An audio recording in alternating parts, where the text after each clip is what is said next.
ছবিটা তাকাও।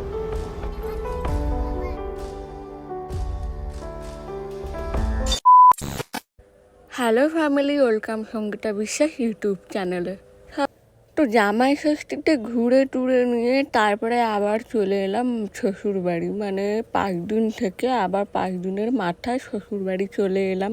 তো সেই দিন ছিল আমার পটা বুড়ির জন্মদিন। সত্যি কথা বলতে 3 বছর হয়ে গেল সেই যে ছোট্ট মেয়েটাকে কোলে করে নিয়ে ঘরে ঢুকেছিলাম।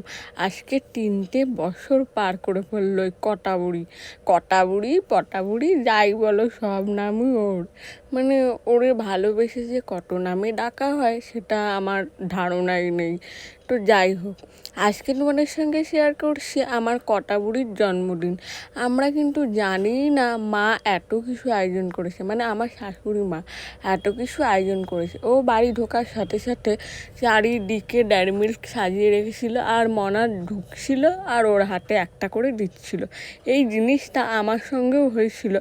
আমি যখন রাঁচিতে গিয়ে আমি 2 মাস ছিলাম, তো রাঁচি থেকে যখন বাড়ি ফিরছিলাম তখন আমার মনা 1 মাস প্রেগনেন্ট, মানে আমি প্রেগনেন্ট, আমার মনা তখন 1 মাস পেটে। তো যাই হোক, তখন আমাকে মা এইভাবেই ওয়েলকাম জানিয়েছিল, যে একটা করে হাতে চকলেট দিয়ে এইভাবে আমাকে ওয়েলকাম জানিয়েছিল। আর আমি চকলেট খেতে ভীষণ ভালোবাসি, আমার তো ভীষণ ভালো লাগে। এই যে চকলেটগুলো দেখছো না, বেশিরভাগই হয়তো আমার পেটেই যাবে। তো যাই হোক, তারপরে বাবা নিয়ে চলে এসেছিলো আম, শসা, দই, মানে এটা বাবার প্রতিদিন নিয়ে আসে। যখন হাট থাকে তখন নিয়ে আসবেই, হয় দই নয় মিষ্টি নয় ফল, কিছু হয় নিয়ে আসবেই। এটা মানে আমি আসার পর থেকে, মানে আমার বিয়ে হওয়ার পর থেকেই বাবার এই জিনিসটা আমি দেখে আসছি।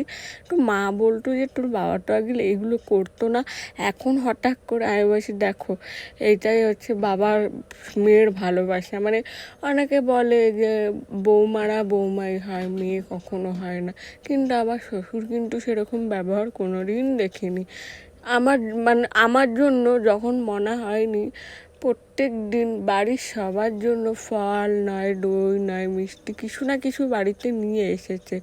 তো জন্মদিনের মেনুটা তোমাদের বলাই যাক।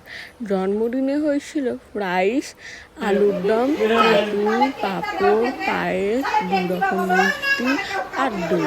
তো জন্মদিনের সাথে সাথে মামা মামিকে মাসিকে সবাইকে বলেছিল, হ্যাঁ সবাই চলে এসেছিল। আমি এসে দেখি অনেকেই চলে এসেছে, আমি তো অবাক হয়ে গেছি। সত্যি কথা বলতে আমরা জানতামই না। তারপরে মনার কেক কাটিংয়ের জায়গায় চলে এসেছিলাম, এখানে সবাই বসে পড়েছে। দুষ্টুর একটু শরীরটা খারাপ ছিল, ওর জন্য ওর কোনো সাজগোজ নেই। যে দুষ্টুর সাজগোজ বলে না, আমরা কেউই সাজিনি, আমরা জানতাম না। আর এই গরমের মধ্যে না আর সাজগোজ করতে ইচ্ছা করছে না সত্যি কথা বলতে। তো মনা এই যে 3 বছরের কেক কাটিং করা হয়ে গেল, মামাও ছিল। সত্যি কথা বলতে চোখের সামনে একটা বেবি, আমি এই ফার্স্ট টাইম, মানে আমার মনার দিক থেকেই দেখলাম যে 1 মাস অন্তর অন্তর বেবিদের কত ডেভেলপমেন্ট হয়। মানে 18 মাস অবধি ডেভেলপমেন্ট হয়। তারপরে ও কিন্তু খুব তাড়াতাড়ি কথা বলতে শিখে গিয়েছিল, হাঁটা শিখে গিয়েছিল। আর এখন তো তোমরা অনেকেই জানো ও খুব পাকা কথা বলে। একটু আগে কি যেন একটা বলছিল, আমি বলছি তোমার রাইস কেমন লেগেছে, বলছে ভীষণ সুন্দর হয়েছে। ও এত পাকা কথা বলে, আমি খালি ভাবি। তো সবার সঙ্গে ও খেতে বসে গিয়েছিল, ওর তো মানে সবাইকে দেখলে ওরও খিদে পেয়ে যায়। তারপরে তোমাদের দাদাকে খাইয়ে দিচ্ছিলাম, ইনি আবার বাড়ি আসার পরে নিজে হাতে খেতে পারেন না, ওর জন্য খাইয়ে দিতে হয়।